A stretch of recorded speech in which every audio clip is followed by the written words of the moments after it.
Bienvenidos de nuevo a nuestra comunidad legisgestionhumana.com. Mi nombre es Paola Frías, gerente general de PFA Consultant, una empresa que se dedica a realizar asesorías en temas de derecho laboral, gestión humana estratégica y capacitación y formación empresarial. El día de hoy vamos a trabajar un tema muy interesante. Vamos a hablar de la nueva resolución, la 2404 del año 2019, reciente. Es una resolución que acaba de salir y es muy importante porque en materia normativa básicamente hace referencia a la aplicación de la evaluación de riesgo psicosocial en las organizaciones. Tiene básicamente 4 aspectos. El primero de ellos hace relación con una adopción reglamentaria y en consecuencia, ya les decía, de obligatorio cumplimiento para las organizaciones, básicamente porque se enfoca en la batería de evaluación de factores de riesgo psicosocial, nos hace referencia a las guías técnicas de manejo y también nos habla de los protocolos de intervención en los factores de riesgo psicosociales. ¿Qué quiere decir eso?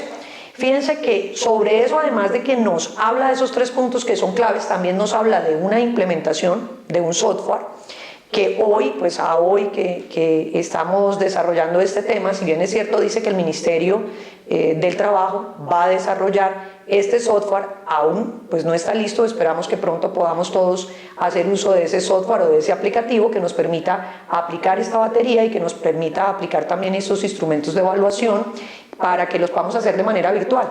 Hoy en día, pues todos los temas virtualizados normalmente hacen y generan que para las organizaciones reduzcas costos y que además podamos tener resultados mucho más rápido, lo cual sería pues importantísimo que podamos aplicarlo también de esta manera. Adicionalmente, nos habla de una modificación en relación con la periodicidad y fíjense que ahí hay unos cambios importantes, porque ahí debemos tener en cuenta cómo está el riesgo psicosocial al interior de las organizaciones. Es decir, ese riesgo psicosocial cuando realizamos esta evaluación nos genera unos resultados altos, muy altos, lo que en esta nueva resolución pues hace referencia a que son resultados nocivos para la empresa, pero también nos hace referencia a si son medios o bajos, y si nos hace una relación a medios o bajos pues hay una diferenciación en la periodicidad. ¿Cómo es esto? Para que lo entendamos, es algo muy sencillo. Si resulta que estos niveles son altos o muy altos, que como les decía son nocivos, pues va a ser para la organización obligatorio tener que realizar esta medición anualmente.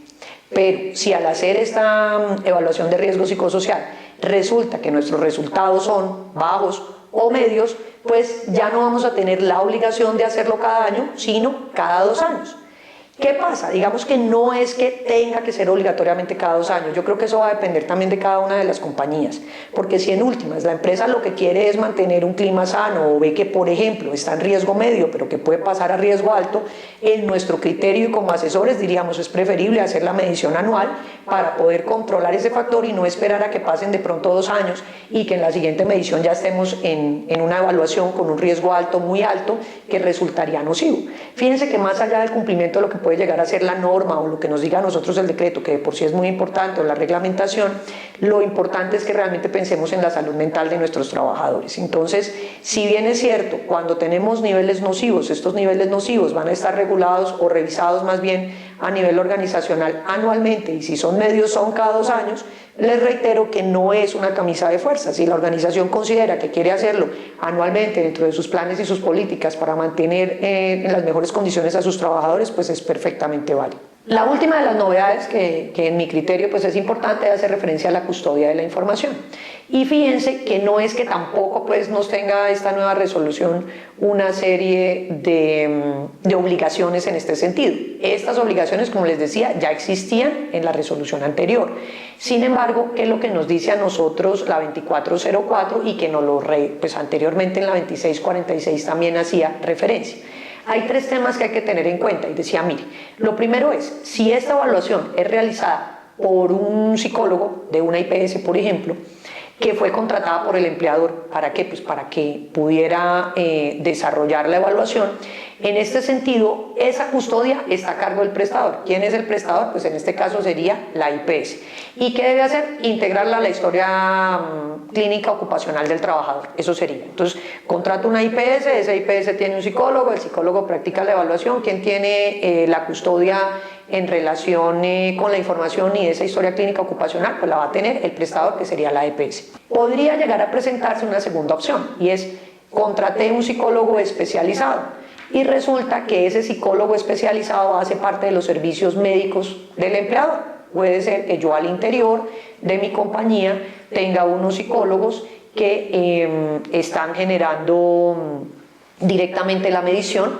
Entonces, si ellos realizan esa medición, pues deben tener en cuenta sus normas en relación, la ley del psicólogo y todo lo demás.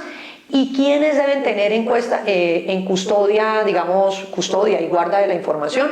Pues ellos deben obligatoriamente incluirla en la historia clínica. ¿Quiénes son los responsables? Pues esos psicólogos, ¿de acuerdo?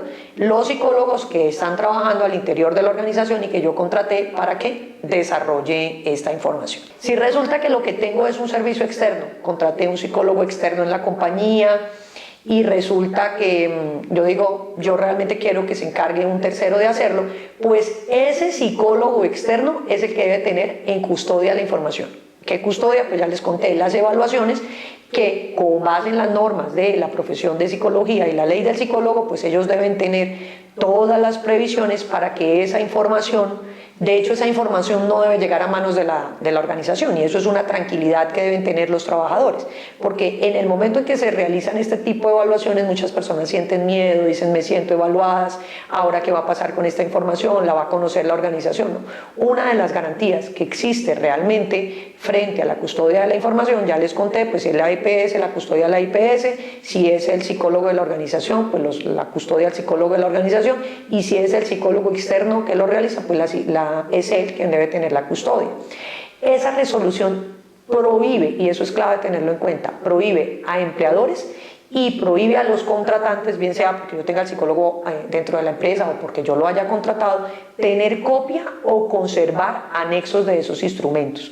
¿Qué quiere decir esto? Que la persona puede tener total tranquilidad de desarrollar sus evaluaciones porque hay unas normas propias para los psicólogos que están desarrollando este tipo de evaluaciones y que garantizan no solamente la custodia de la información con base en las normas legales, sino además la privacidad en relación con los datos que estoy otorgando dentro de las evaluaciones.